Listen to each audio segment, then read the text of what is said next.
Bubba Wallace here from 2311 Racing. Funny thing about being fast, you end up waiting a lot. First to show up, first in line, then just waiting. Me, I rev up Chumba Casino. With over 200 social casino games, no slow lanes here. Why sit around when you can spin? I'm already racing. Your turn. Play for free at ChumbaCasino.com. Let's Chumba. Sponsored by Chumba Casino. No purchase necessary. VGW Group. Void where prohibited by law. 21 plus. Terms and conditions apply. Hey, yo, what's good with it, y'all? It's your boy, Mr. Wilson, and you are now tuned in to WilsonBlock100 Radio. And we got Gabriel Teodros on the block with us today, man. What's the latest and greatest, man? What's good? Thank you for having me. No doubt, man. We super honored to have you here, man. We've been, following you for a few years now. Thanks. Yeah. And, it's really like, in one way or another, a dream come true. Man, you know what I'm saying? That we appreciate actually, linked with you and, came through for this exclusive interview. Man, it means a lot, bro. Thank you, man. No doubt, man. So for our audience, man, go ahead and just give us a quick background. Yeah, man, I'm a writer, musician, MC, wear a lot of hats. I'm from South Seattle.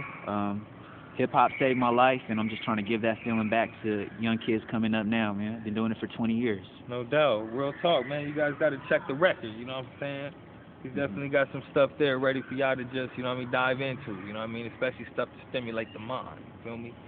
And just, getting you to think, you know what I'm saying? You know what I mean? Appreciate it. So, yeah, man, real quick, you know what I'm saying? I just really want to get into, a lot of the work that you put out, you know what I'm saying? Because when I checked your stuff out, it was like, I interview a lot of local artists, and it's like, a lot of them, just dropped their first project, or, they're still in the mediocrity stage, and that's okay. It's dope that you give artists a platform at that stage, by the way. I think that's really important, because when I was coming up, man, like, I probably put out my third album before I got any local press coverage. Right. You know what I mean? Yeah. So it's dope that you give people a platform with their first project. No doubt. The way we see it is like, I'm gonna get that with Stewart over there. Yeah. And we got that. Who else got that? Right. You know what I mean? And like everybody has a story. That's right. Everybody has like that all goes back to like just valuing each other and knowing that value, applying that value, appreciating each other while we are here. You know what I mean? Not just waiting until we become a name or a hashtag or what have you. You know what I'm saying? But speaking of just activism and politics and a lot of the BS of the country. You know what I mean? Yeah. I want to talk about, the domestic imperialism track. You know what I'm saying? In the music video up on the YouTube. Yeah. How'd that track come together, man? Man, so the song was just, that was just how I felt one day. Like, at that time, I was living in an apartment across the street from where my family lived when I was 16 years old, on Beacon Hill, which is, it's a neighborhood in South Seattle, where I've spent the most time that I've ever lived in one place has been on Beacon Hill. Okay, no doubt. So I had an affordable apartment, which is very rare in Seattle. An old school landlord, right? Super cool people that was renting us his place, and I had been there for a couple years, and watching the neighborhood around me change so rapidly, seeing people with the putting the signs up everywhere saying we'll trade cash for homes, and we were talking about this earlier, how Seattle's being called Crane City, like we're the fastest growing city. Sometimes I even hesitate to call gentrification growing, because it's more like you're impressing another city upon somebody else, as if if other people weren't here. So that song came about just from that feeling of knowing in my body that, like, man, if I ever have to leave this apartment, I don't think I'm going to be able to live in my city anymore. You know? So and it's and gentrification is a buzzword that people are using more and more a lot lately, and you'll even hear like people in local media trying to like defend gentrification or talk about gentrification as it's a new thing, and even the way the word sounds, like gentrification, like it's like gentle, like gentlemanly, and it's not that. Like I look at gentrification as something that is really violent, harmful. It's harmful, and my friend Mark Gonzalez, he's actually from Southern Cali. Okay. he just in conversation, he said we need to change the language around this. It's really domestic imperialism, you know. No doubt. So that's where the name of the song came from. Was Mark Gonzalez. But the video. So you was marching in it. So what was that? That's different. That's a different video. Okay. So domestic imperialism. We did the song, and it's for a still unreleased album, a new record with Soul Chef. But I did that song without knowing that I would have to move out of that apartment 6 months later. I won't get into the details of why I had to move out, but me and my roommate did have to move out of that spot. And it was just like, dang, like this, and it was sudden. Last summer, I had a really big summer. I also, like, in addition to hip hop music, I'm really into writing fiction, and I got accepted into this incredible program called Clarion West. It's a writer's residency for speculative fiction authors. It's where people like Octavia Butler, Nnedi Okorafor, Nalo Hopkinson all got their starts in writing science fiction. And it's a 6-week residency where you actually live in a house with 17 other sci-fi authors. You have a different teacher come in every week, and it's super intensive. It's like an MFA program trapped into a summer. Okay. And then right after Clarion West, I had this trip lined up to Cuba for 2 weeks, which was like a dream come true. And that was with a bunch of like black artists from Seattle doing this like cultural exchange. So I had 2 months of my last summer like booked, planned. I wasn't going to be in Seattle, and I found out weeks before I went to Clarion that I had to move out. So I was like, dang. So I had to put my stuff into storage. And after Cuba, I didn't know if I was going to be able to afford Seattle. And I was like, man. And the chorus of the song says, can't afford the city if I leave this house. And it just made sense to turn the moment of like unknowing, of uncertainty about the future, into some real art that you couldn't act. Right. You know what I mean? So the music video is my actual move out of that apartment. I hit up all my homies. Everyone in the video is somebody that helps hold me up in some way in my life. I asked them to help me come carry some boxes. You know, we're going to put this stuff into storage. When I come back from Cuba, I don't know if I'm going to be able to live in Seattle. It was really real. Like, I didn't, you know, I actually got a one-way ticket to Montreal after Cuba. And damn. I stayed on my mom's couch. My mom lives in Seattle now. She hasn't for the last 15 years, but she does now. I stayed on my mom's couch for about 4 days before I bought a one-way ticket to Montreal. I was in Montreal. Hey, it's Ryan Seacrest. Life comes at you fast, which is why it's important to find some time to relax. A little you time. Enter Chumba Casino. With no download required, you can jump on anytime, anywhere for the chance to redeem some serious prizes. So treat yourself with Chumba Casino and play over 100 online casino-style games, all for free. Go to ChumbaCasino.com to collect your free welcome bonus. Sponsored by Chumba Casino. No purchase necessary. VGW Group. Void where prohibited by law. 21 plus. Terms and conditions apply. So Montreal is like a city that... man, it's just got a really dope music community. A lot of people I've been collaborating with for the last several years live out there. Sarah M.K., who I did the Black Love song with. Jonathan Emile, who's also on my last album, After Dark, and I have some unreleased songs with him. They live out there. Nomadic Massive, this musical collective named Calmunity. They just got a really live scene. I got some close friends out there.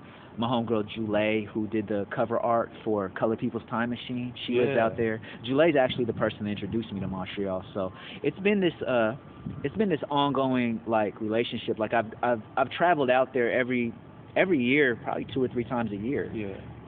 Just to do music and visit family. So it's not the first time I thought about moving to Montreal, and it's quiet as kept. It's like it's still an affordable place to live. Oh, really? Yeah, just in terms of rent, you know what I mean? Yeah. So it's actually Montreal. I will say this: they have some laws on the book in Quebec that's actually like it really benefits renters that I feel like lots of other cities could learn from. For example, it's illegal for a landlord to charge you first, last, and a deposit. Right, that's much. In Montreal, yeah, like I'm like that's too much, man. Man, I was trying to live in New York back in like 2010. Oh, hang it up. And I stayed in New York for about a year, and the whole time I was there, I was living in sublease to sublease. Like the homies Greaves and Budo went on tour, and I rented their Greaves' apartment while he was on tour. And then when he came back, I had to move into somebody else's spot. Another friend of mine went on tour, and I rented their place. So New York's like a city of transients, and people always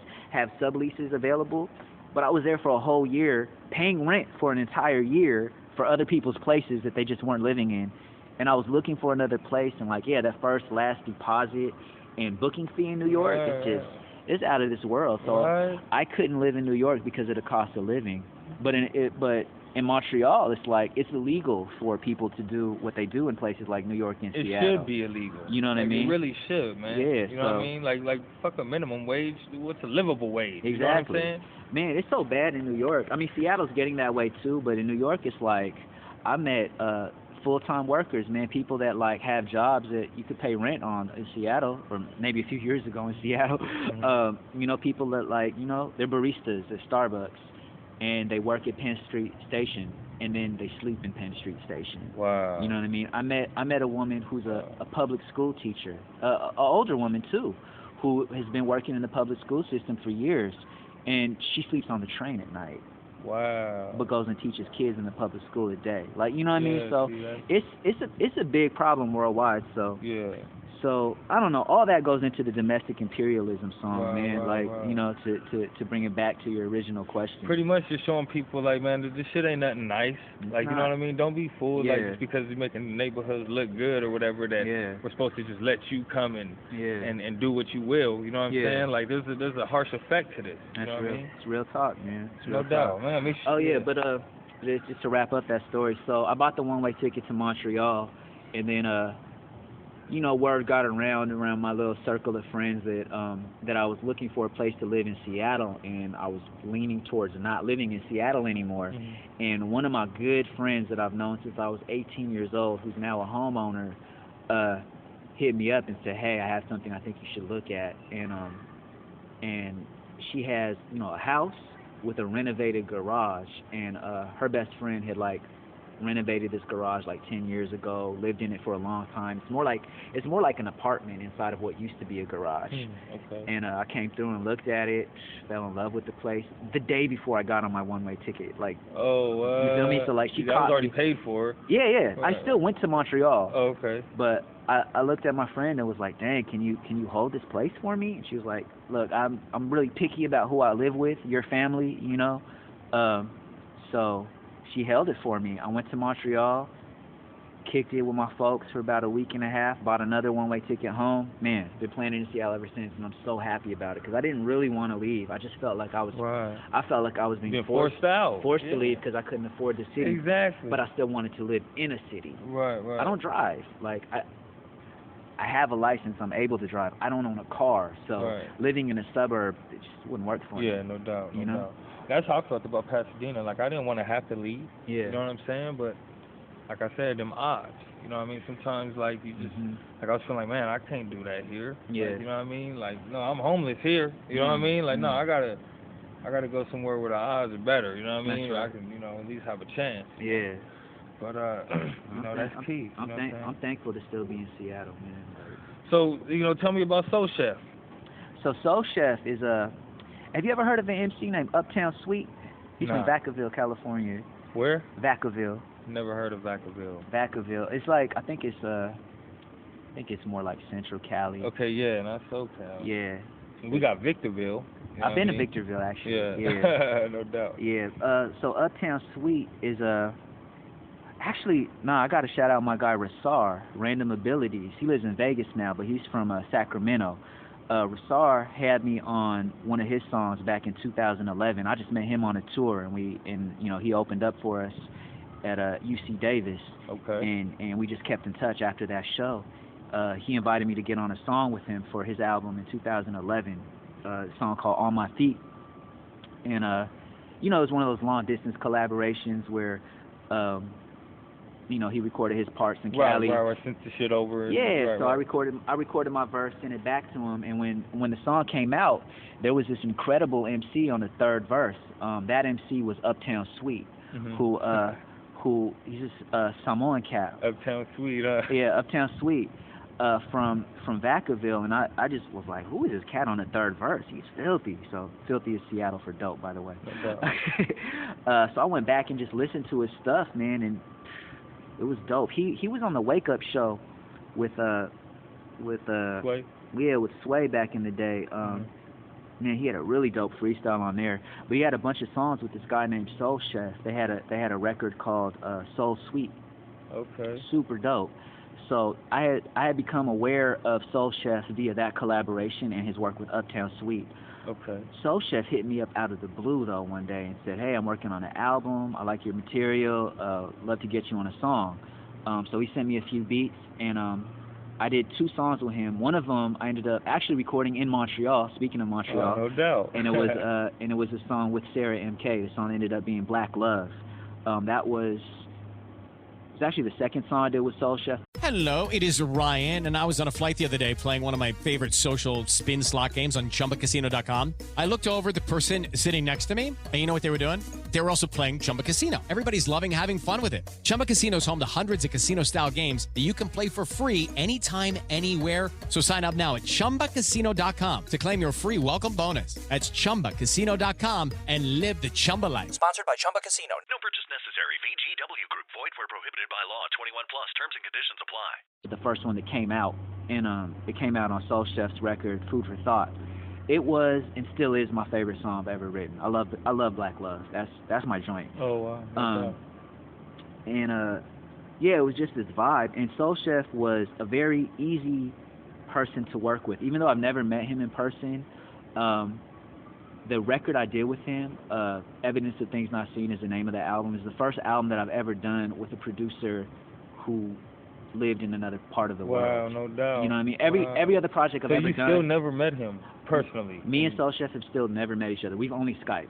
Oh, no doubt. Yeah, wow. I only know what he looks like because of Skype, because he's so like mysterious. Like, this guy doesn't even have any pictures of himself online. It's hilarious. I like that about him. Soul Chef, shout out. Yeah, shout out to Soul Chef, man. But he was such an easy person to work with. The process was seamless. Like, we knocked out the whole album in less than 4 months. Oh, no doubt. How many cuts on there? It ended up being... It's the Evidence, right? It's the Evidence album. Right, Ended up being, I think, 12 tracks. We recorded more, though. You know, we didn't put out everything. Right. I think maybe we recorded 18, 19 songs. Okay. Something like that. Heavy. Yeah, and we're working on a follow-up, you know what I mean? But yeah, that's how it started, man. It started with Black Love, and after that song, we were like, man, well, let's do an album together, and we did. Knocked it out quick. That's what's up, man. And yeah. so Color People's Time Machine. So yeah. I saw the performance you did at the Seattle channel. Oh, you know what I mean? dope. And it was very, like, you know, sometimes, you know, you see poets get up there and it's like, okay, yeah, that's cool, but it doesn't necessarily keep you, like, in tune. It was like, you respect it because they got up there and did their thing. Okay. You know what I'm saying? But it may not be your flavor, or it may not have done it for you, right? Yeah. Because, you know, me personally, like, I have to be moved. Right. You know what I'm saying?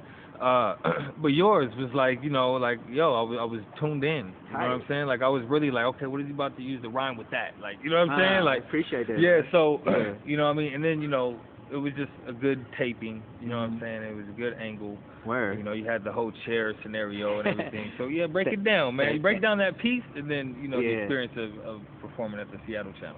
Oh, yeah. I mean, the Seattle channel was chill. Like, they've just been supportive for years. Also, KXP, like I did a similar performance here at KXP for that song and other songs off that record. Color People's Time Machine was the title song off the album with that same name.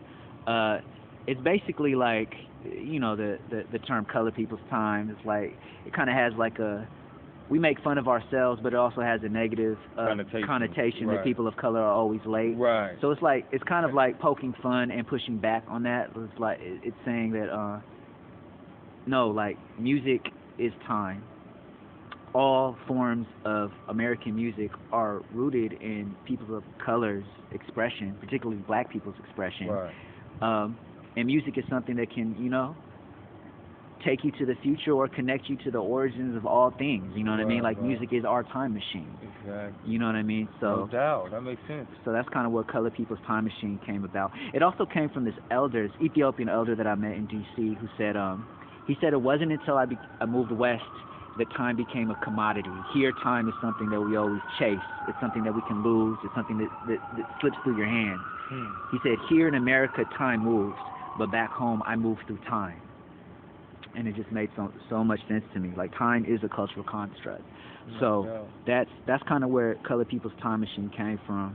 And the album was, that's actually the longest time I ever spent working on an album was the record for Colored People's Time Machine, because it was the follow-up to Love Work. And Love Work was like, that was my album that, it wasn't my first album, but people always talk about it like it's my debut, because it was the album that really got me onto a national and international stage. You know what I mean? It's the album that people still talk about the most. Okay. And the Love album. The Love Work. Love Work. You Love Work.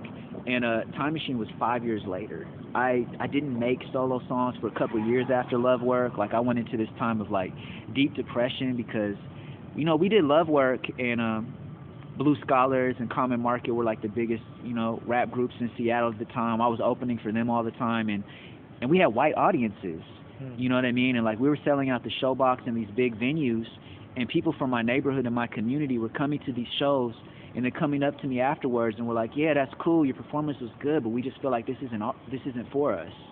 And it was interesting because it was the time that I was like, in some senses, the most successful, and I never felt like more of a failure. Wow. Because it was the first time that I felt like, dang, like, I feel like my music is being used by a system that's taking the music away from its people, you know? So in a time that I should have, you know, for some people, like, probably should have went super hard with music and tried to tour the country and go national and do all this stuff, I took 10 steps back and, like, said, let me work in my community. Let me teach these classes. Let me help Hidmo. Let me help this like community center disguised as an Eritrean restaurant, 20th and Jackson, become a spot for younger people to have a voice. Let me do all these other things to help build up my community, because that's what I need for my spirit right now. Exactly. Otherwise, my spirit is just going to be broken by this industry. You know what I mean? So after Love Work came out, I didn't even make a solo song for probably like a good 2 years, man. And it wasn't until the homie Boca Floja brought me to Mexico City. He brought me to Mexico, and man, shout out to Boca Floja. This guy is like the most humble superstar you would ever meet. A lot of people might not know him in the U.S., but in Mexico, and especially at that time, he was like, man, seeing Boca Floja in Mexico City was like seeing Nas or like Big Daddy Kane in their prime. Like, we did this show, it was like me and Eternia and the homies also from Central Cali, Para la Gente, opening up for Boca Floja. When we got there, it was like 2 p.m. We showed up for sound check. There was a line around the block at 2 p.m. in the afternoon to see this guy. We did the show, and the lights went off. We lost electricity, you know what I mean? I think it was during my set, actually. And, you know, people are trapped in this thing. And in my head, I'm like, man, these people came for a show. They've been sitting here for 2 p.m. Let's not have a riot. I'm used to performing without electricity. Ain't no thing for me. So I just kept the show going after the lights went off. I just busted into some acapella shit, and I was like, well, if they don't understand my language, they're gonna feel my spirit right now, and they did. It was like way doper than the set could have been with electricity. It was doper without. Wow. But after I did the first song with no electricity, Boca comes up and he's like, man, it might be 2 hours before the lights come on. So I looked at him and was like, let's just keep the show going. So one of the homies got on drums, and he started playing the drums lightly and just rocked the set. Acapella, no amplified sound. Eternia did her thing, and then Boca Floja comes on. And that's when I realized, like, because he's so humble, like, he reached out to us because we're independent artists that he felt, and he brought us to his country and did everything for us. But when this cat got on stage, and it was acapella, and his voice didn't travel as far as mine did without the mic, man, the crowd, it started as a slow, kind of low murmur, and then, like, after a few seconds, they just started yelling every single lyric with him in unison.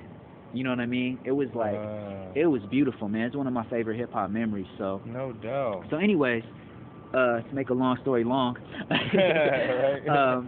that trip to Mexico City, like, I met people that knew about Love Work, and they knew about my earlier material that didn't even have the same platform. They knew about the Abyssinian Creole album that I did in 2005.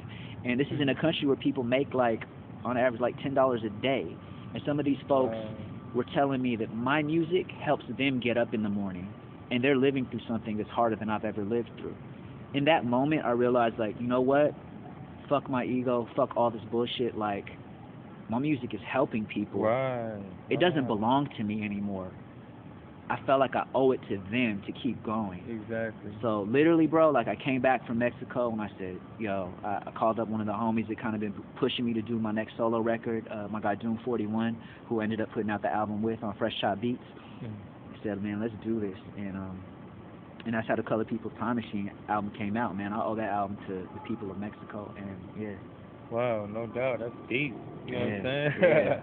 But yeah, you know, like I've always had the, you know what I mean, my music's free. I mean, if you want to support, you know what I mean? I mean, I've been out there trying to sell my mixtape, you know what I mean? Just, you know, you think that's what it takes, you know what I'm saying? So you do it, you know what I mean? But, and I'm not saying it's not what it takes, but, you know, there's times where, you know, it's really about, you know, your message getting out, you know what I mean? Right. And if it can reach somebody, you know what I mean? And you can't let money be the reason why. And that was always the intention, even when, like, me and my producer, Amos Miller, who did the Love Work album, there was a little back and forth about, like, should we put Love Work out with Massline, or should we just do it ourselves? And me and him went back and forth, and at the end of the day, I was like, look, this is going to help the music reach more people, and that's what's most important to me. Yeah. And he was like, no, I can't even argue with that. You're right, let's do it. You know what I mean? No doubt. And when I look back on it, I wouldn't change a thing. You know what I mean? Like, that album went further than we could have ever done on our own. You know what I mean? And even if, you know, like, the money's whatever. Like, the fact that it reached people is everything. You know what I mean? And we owe the success of that record to Blue Scholars, man. Like, they really, like, they looked out for me, and they didn't have to do none of that. You know what I mean? So no doubt. Shout out Blue Scholars, man. You know what I'm saying? That's what it's about. You know what I mean? Local artists gotta, and see, that's why, like, you know, I interview my whole scene. You know what I mean? And that's why, you know what I mean, I give them covers of the magazine. You know what I mean? I just do it because, you know, it's like someone asking me for a cigarette. You know what I mean? I'm not gonna charge you for the cigarette. You know what I mean? Like I could. You know what I mean? But I'm not gonna charge you for the cigarette because that's how we do. You know what I mean? And whether it's a cigarette or whether it's a meal or whether it's a few dollars or whatever it is, we gotta be that for each other. That's right. You know what I mean? And so that's what it comes down to. You know Yeah. And so that's why, you know, I respect that. You know what I mean? And how, you know, they paved the way. You know what I'm saying? And that's what it's supposed to be. Like, yo, like what I was really saying about Seattle, I was just like, man, the big guy fuck with the little guy, and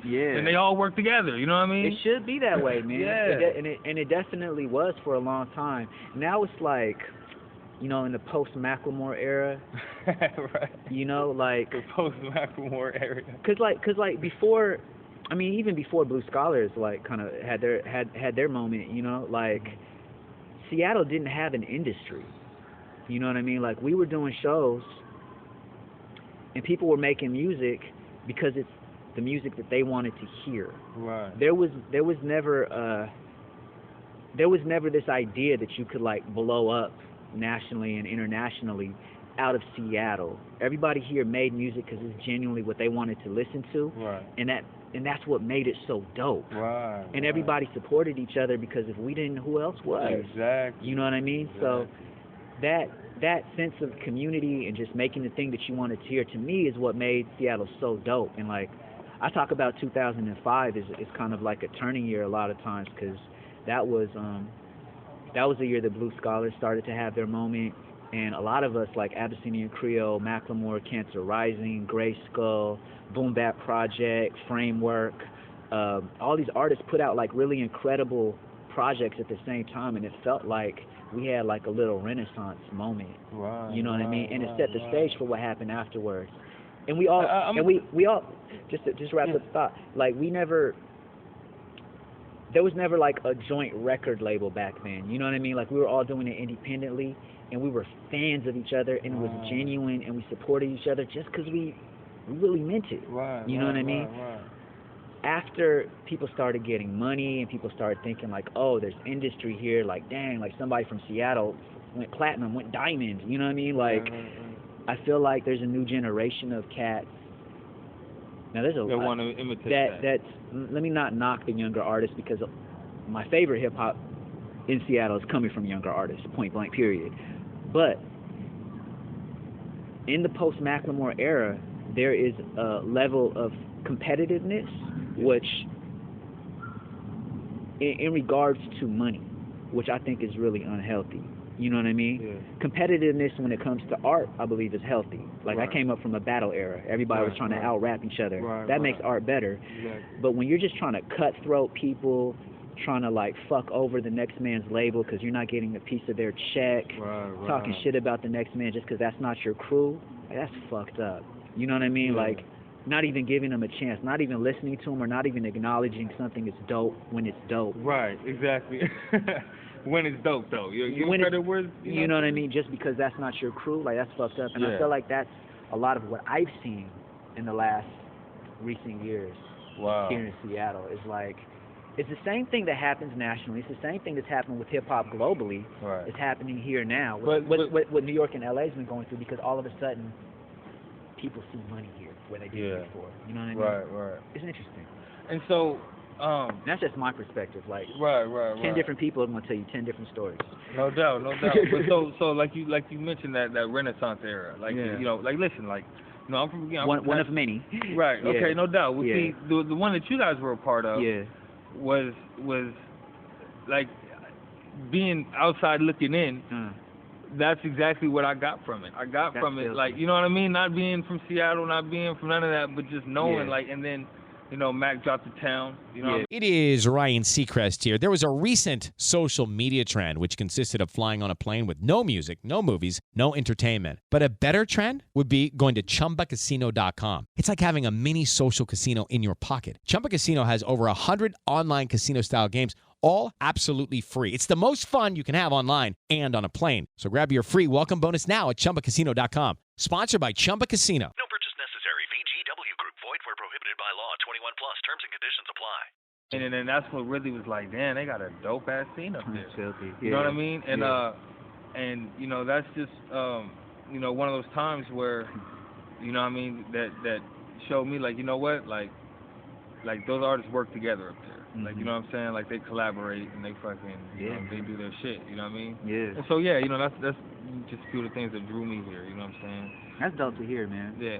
I want more people to hear that from outsiders. I don't mean outsider as a negative thing, but just people Right. People Exactly. not from the town, like, dude, like, it translates. Like, it means something. When everybody eats, everybody wins. Right, exactly. You know, listen, I'm gonna say this. There's nothing to gain by cutting somebody else short. Exactly. You know? Exactly. And that's why, you know, I'll interview Marcus and then I'll interview E40. Word. If it come to it. You know what I'm saying? Or Snoop. You know what I mean? Yeah. Whatever. You know what I Yeah. mean? It's just, you know, I just have a different angle. Yeah. That's all it is. Like, Yeah. I ain't fucking Wendy Williams or motherfucking Yeah. in any of these, you know, hot topics and you know, just gossip. You know what I'm saying? Publication or nothing like that. You know what I mean? It's just, we ain't tripping on that scandal back in 2009. You know what I'm saying? Where you allegedly whatever. You know what I'm saying?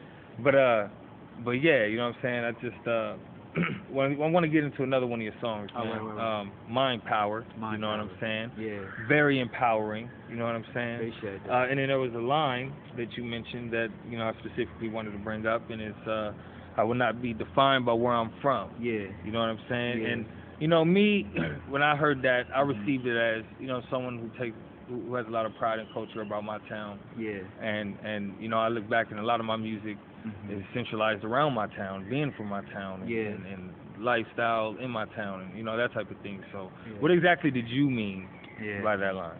So Mind Power was like, that was a really simple song to me. Sometimes the best songs are the ones that, like, that come out of you in like 10 minutes. Right, exactly. Bro, literally, it was just a cloudy day in June.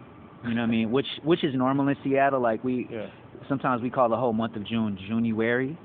So it was a Juniary one year where it had just been gray and cloudy, and a lot of times, like, our music reflects that dark dismalness. Right. And when I said I will not be defined by where I'm from, I meant, like, I'm not gonna let this weather fuck up my mood. Like, I'm not gonna let I'm not gonna let this dark weather, like, tear me up. Right, from you're not the gonna inside. let the environment of this place define me. Yeah. Right. But also, like, there's a song that didn't make Colored People's Time Machine, actually, that was about it was about domestic abuse in the family, and I also wanted it to come after that in the playlist. That song ended up not making the final cut of the album, but it was also a reference to that. Like, even if you come from an abusive environment, that doesn't have to define your life. Exactly. So those were the main two ideas No doubt.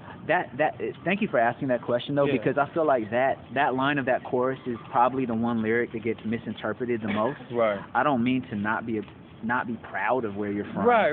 Or not be, exactly. you know what I mean, or not represent. Like if you listen to all my songs, like majority of it is rooted in place and like and legacy and you know what I'm saying and things of that nature. But I meant like those harsh things that we also come from, the things that could break us down, like coming from an abusive environment or you know, a depressing environment, not letting that define you. You know what I mean? So that's all it was. No doubt. And then, you know, I also want to talk about Blossoms of Fire. Now I know this was a little older, right? Well, both of those songs are from like damn near the same week, bro. Like, oh, okay. Yeah. No doubt. Actually, all the songs you just asked, Blossoms of Fire, Mind Power, and Color People's Time Machine, are all from the same record. And then, but Domestic Imperialism, it's new. Okay. That's the most recent no song. doubt. Yeah. But yeah, Blossoms of Fire, where you say, let go and let love. Yeah. You know what I mean? I think that's real powerful. You know what I'm saying? Hey, shout out to Kings, man, because that's a saying that I think maybe he said first. I mean, it's real simple. It comes from the idea that love and fear are true opposites, not love and hate, you know, and oh wow, and that because anything that you hate on some level you're scared of, you know, and with love and fear, there's physical reactions. I remember my homegirl Alfie Numeric from LA. She was the first person that like really like said this to me in a way that made sense.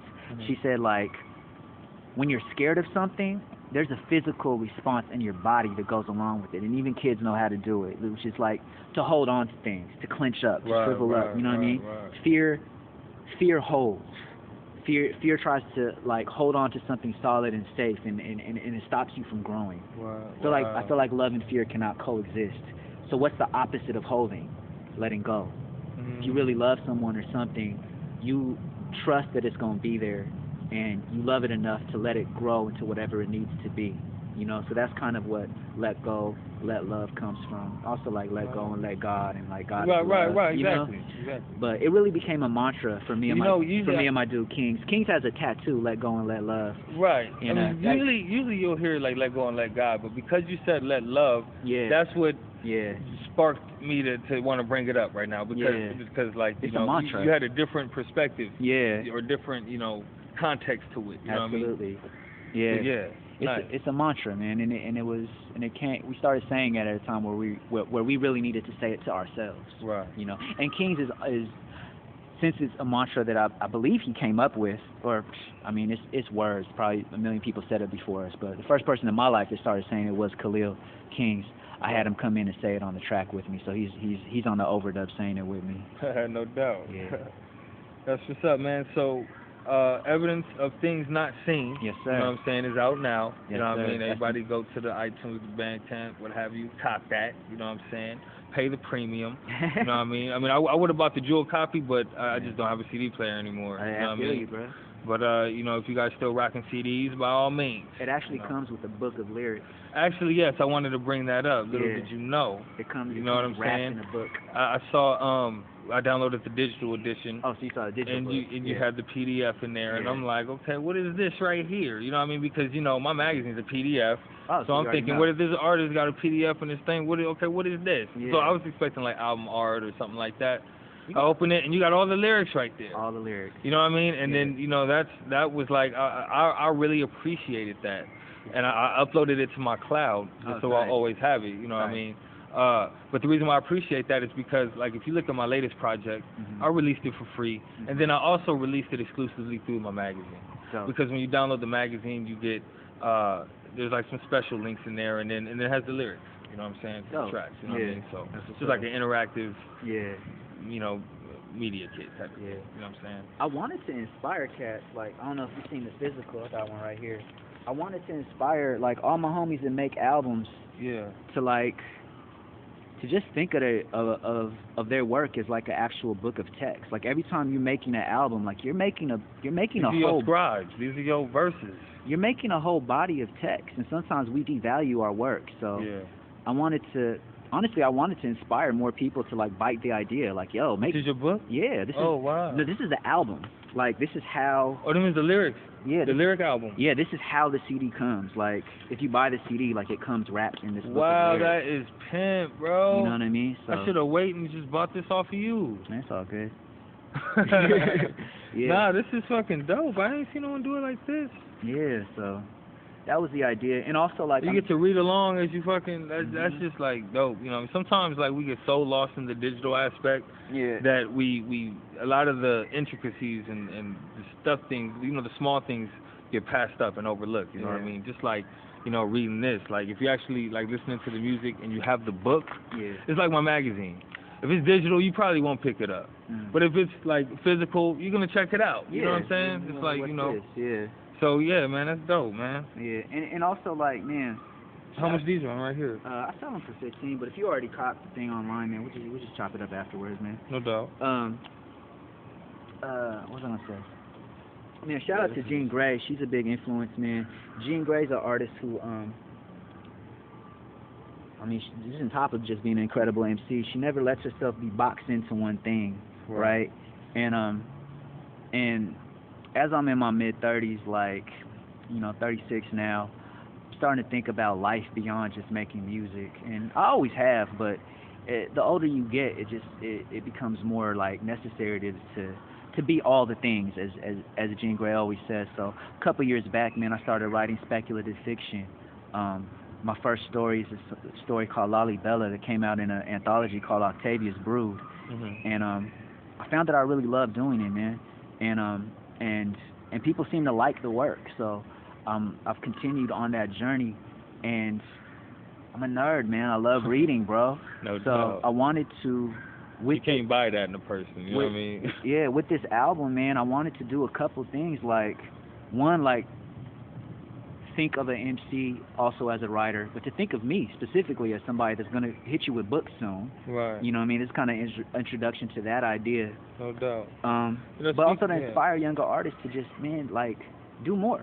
Right. You know? Exactly. You don't have to just be one thing. Like, one dimensional. Be all the things. Exactly. And speaking about like inspiring, you know what I'm saying? Like, where do you get your inspiration from when you're creating like something like this cover, which is very like I got to know what you were going for with this. You know what I mean? 'Cause, I mean, I could put it together myself, but where are you coming from? You know what I'm saying? Yeah. Like, so evidence of things not seen. Like, I'll start with the title. Like, me and Soul Chef did the record and didn't know what we were going to call it.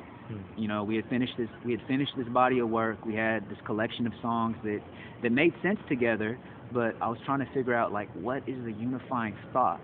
So I listened to them, you know, a couple times, and I realized, like, all of the songs are about two things: either the feeling of not being seen or seeing something before it happens. Also, James Baldwin is a big inspiration throughout the course of the album. No doubt. We sampled him on Greeny Jungle. The song After Dark is directly inspired by a quote of his in Giovanni's Room, and I name-checked him in the chorus for All In, and he inspired the chorus of All In as well. So in the process of like thinking about album titles, I just went back to James Baldwin and I looked at his book titles and I saw Evidence of Things Not Seen. I was like, that's perfect. So I picked up the book, read it, and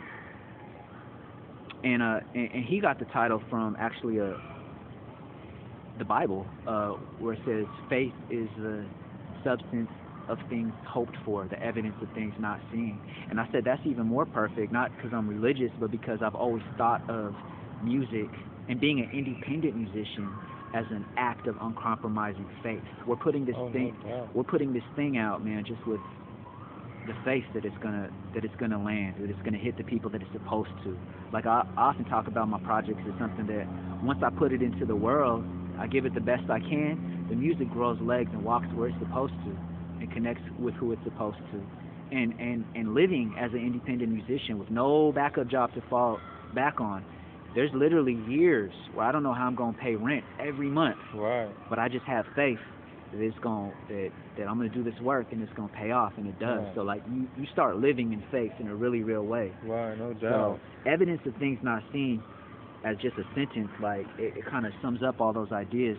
Now the cover art is what I feel about being an independent musician in this day and age. You see me tied to a chair. You don't see a chair, but that's the idea. With tape over my mouth, but I'm tied up with the mic cord. So that's saying that, like, these same tools that we use to liberate ourselves, microphone, hip hop, in the wrong hands can be used as a weapon, and it can also silence us, you know? And this isn't just how I feel as an individual. Most of my favorite artists that I look up to in this day and age, I feel like get silenced systematically. Exactly. You know what I mean? There's this light coming behind me just because I'm a sci-fi nerd, and I like the idea of me transporting into this other world. And there's this whole other world that you see behind me.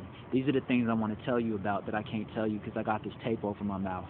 But the album right here is the evidence of the things you don't see. Wow. You know what I mean? So those are the ideas behind the album. Man, it's deep, man. Maybe I shouldn't have explained it all and let the listener like. Now they got a reason to check it out. You know what I'm saying? Those who ain't checked it out yet, because now that I got like a little synopsis on it, you know what I mean? Like I'm gonna listen to it a little more earnestly. You know what I'm saying? Instead of just like looking just to hear a dope track. Word. You know what I mean? Like I'm gonna actually like, you know, check out where you went on the instruments, check out, you know, the different. I mean, that's what I was doing. Like, you know what I mean? The first one, you know, domestic imperialism. I got to get used to that. You know, I really tuned into it. I really received it. You know what I mean? I left a comment up on the tube. You know what I mean? Just, you know, show my support.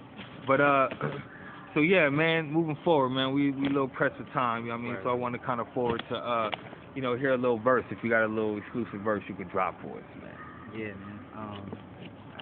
It could be 48 bars. It could be 300 bars. Just go till you done. Look. I'm at home, dusty feet in a gojo. Sipping Buna, eating Colo while my flows go. International, downloaded on dirt roads. Reservations to the central and it's all home. I'm ghetto known, feet roam like refugees. Through the Sahara, rep Addison, Asmara plus. Nile waters in every land that it touches. Love is when the exile finally can reunite with they tribe lost. Me and my kind crossed 3 continents, roots not obvious. In truth, I'm an audience to ancestors moving me. Renewal, when I do this music, they are free. I paint from my pain, it makes beautiful language. Unusual, dismantles, bodies dancing moonlight. Hideous scene, we try to strike with our hands tied. The weight of all is pressure. I know we all are precious, and they cannot oppress us forever. We will claim our names, our culture, and way of life back. Into the future, visionaries that can see the past. Sankofa, dragon child on a new path. Yeah. No doubt. That's Gabriel Teodros for y'all, man. Respect. Check it out, man. Much appreciation, man. No doubt. Thanks for having me. This has been like, this is why I do this, man. Word. You know what I'm saying? You know what I mean? Get to connect with real cats, and I really appreciate the fact that that so much goes into the things you put out. You know what I'm saying? Like, listen, man, we don't know. We tend to forget just how ready to be influenced we are. You know what I'm saying? And so that's why, you know what I'm saying, you take responsibility for, you know what I mean, the world's shortcomings. You know what I'm saying? You do that by being that local musician through the uncertainty. You know what I'm saying? You live it. You know what I'm saying? That's how you pay it forward. You know what I'm saying?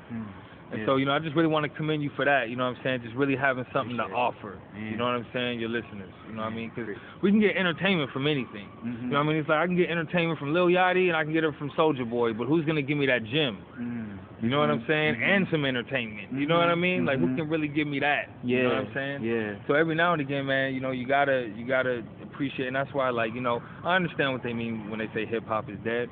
At the same time, not until I'm dead. That's right. You know what I mean? Not till, you know, till we die off. You know what I'm saying? Till then, like, we keeping this shit alive. You know what I mean? And I think death is a transformation. Like, I've always said that when people started saying hip-hop is dead, I was like, it can't die because it didn't start with you. You know what I'm saying? Like, when people talk about, like, there's, like, this popular narrative of hip-hop. Boots Riley talks about this from The Coup. You know, hip-hop didn't start on some, like, random night in the South Bronx in the 1970s. Like, it didn't come out of thin air. Right.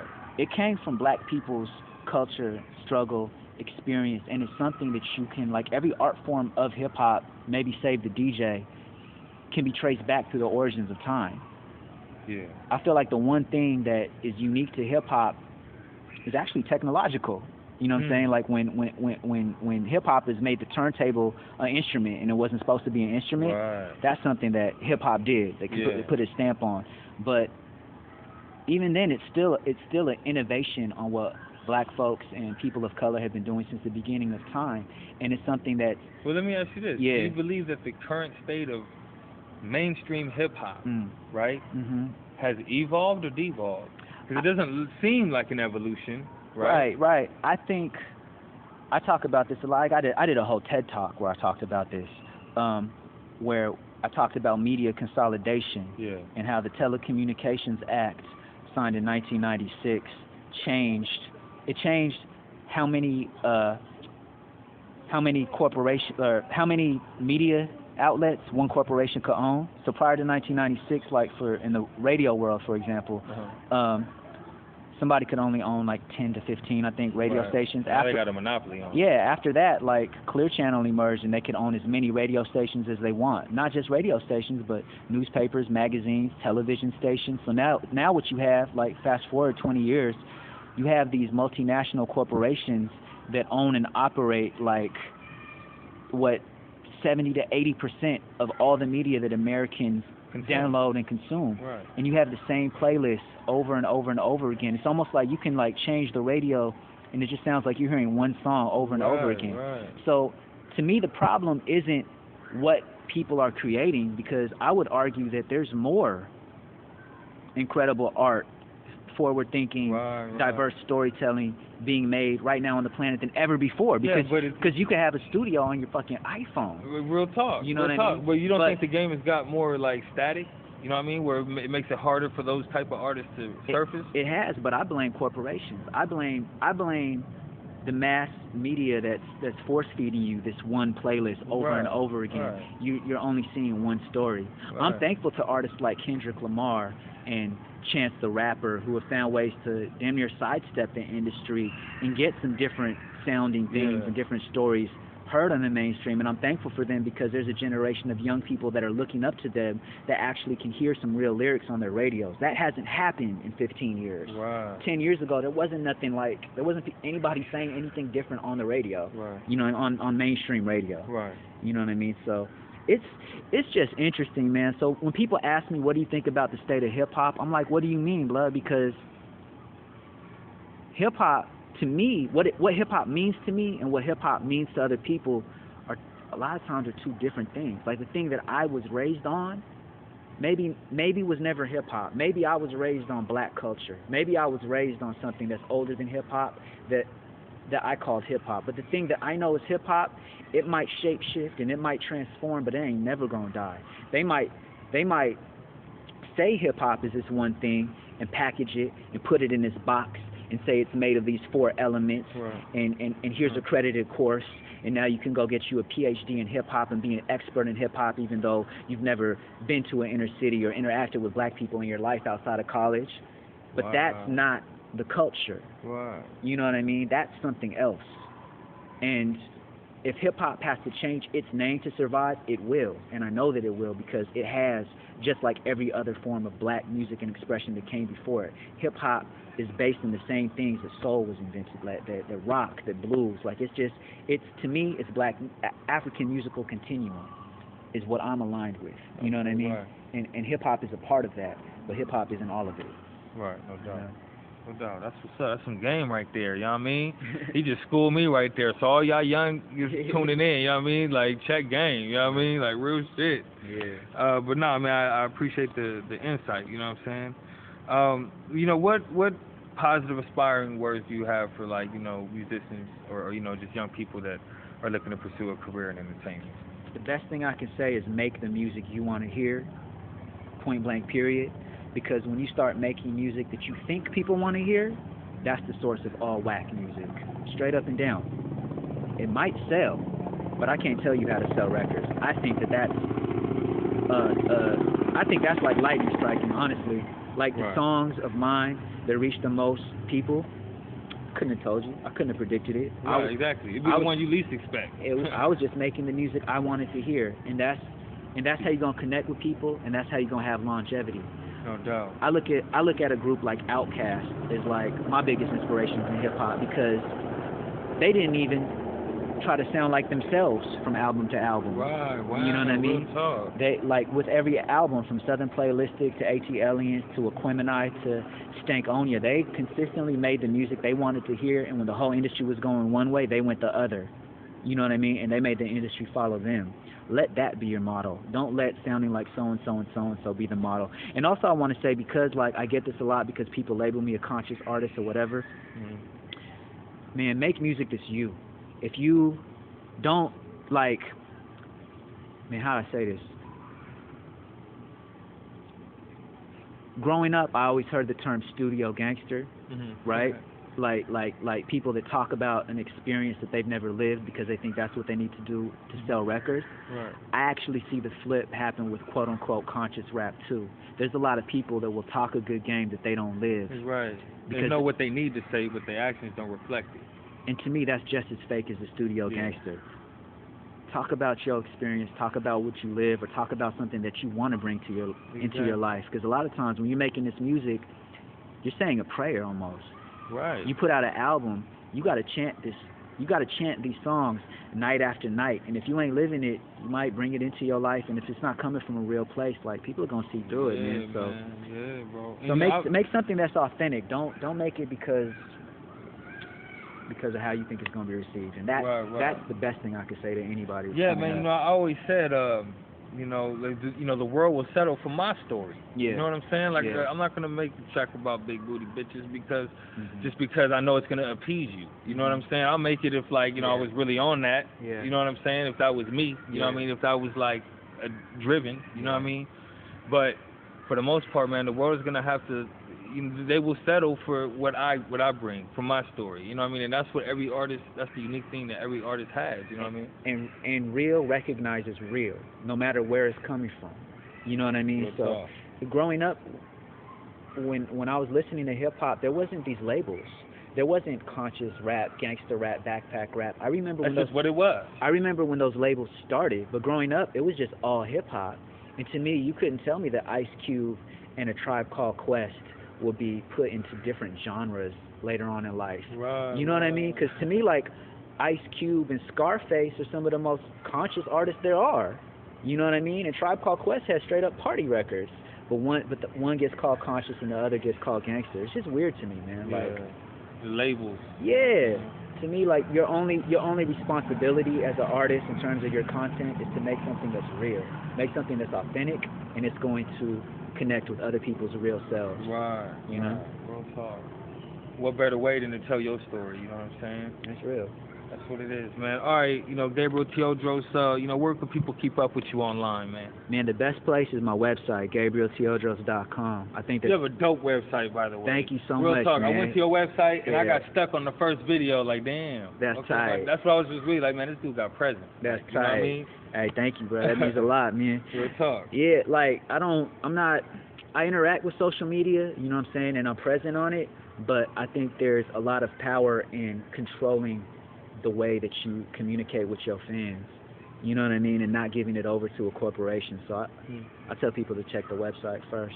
Right, no doubt. I respect that. Yeah. I respect that. Yeah, man, I send everyone to the WilsonBlock100 Yeah. First. Yeah, you know what I'm saying? Yeah. Check out the radio show there before, iTunes or Spreaker or YouTube. Yeah. You know what I mean? Like, here's some game. Like, I was one of the first artists to adopt to MySpace when MySpace was brand new. And just because I was new on MySpace, and I was never, and I'll never be one of those cats that, like, just hit you up and, like, beg you to listen to my record. Like, I don't, like, no.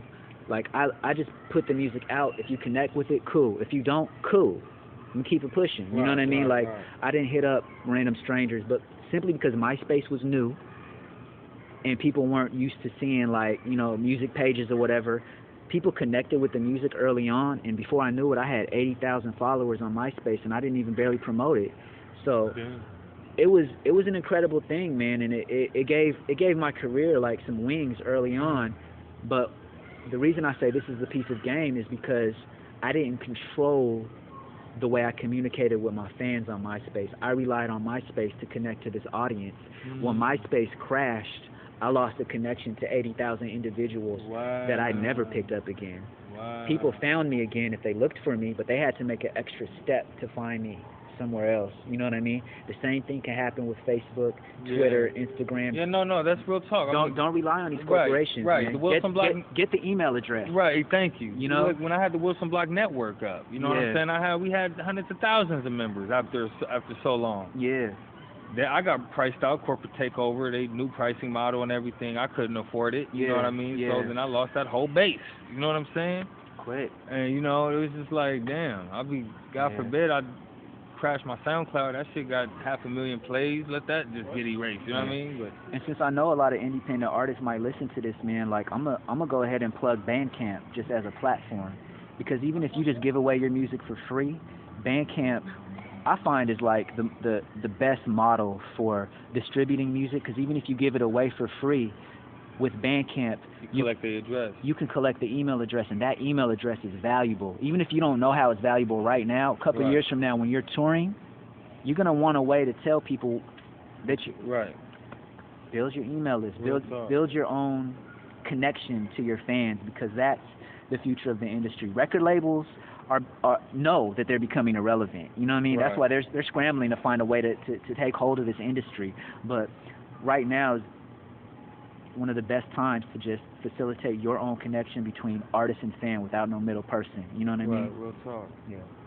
No doubt, man. All right, well, Gabriel Teodros has been dope. You know what I'm saying? Thanks for coming through for this exclusive interview with the Wilson Block. Thank you. And, you know what I'm saying? Look out for Gabriel Teodros on the cover of issue 34, the Wilson Block magazine, August 10th. You know what I'm saying? It's already in effect. And you're not going to hear me talk about that nowhere else. Just wait for the issue. You know what I mean? And go support, you know what I'm saying? I copped the album, now you go cop the album, you know what I'm saying? And let's be that example, you know what I'm saying? And until next time, it's WilsonBlock100 Radio. I'm Mr. Wilson, and you just got to bar Gabriel Teodros. And we out. Peace.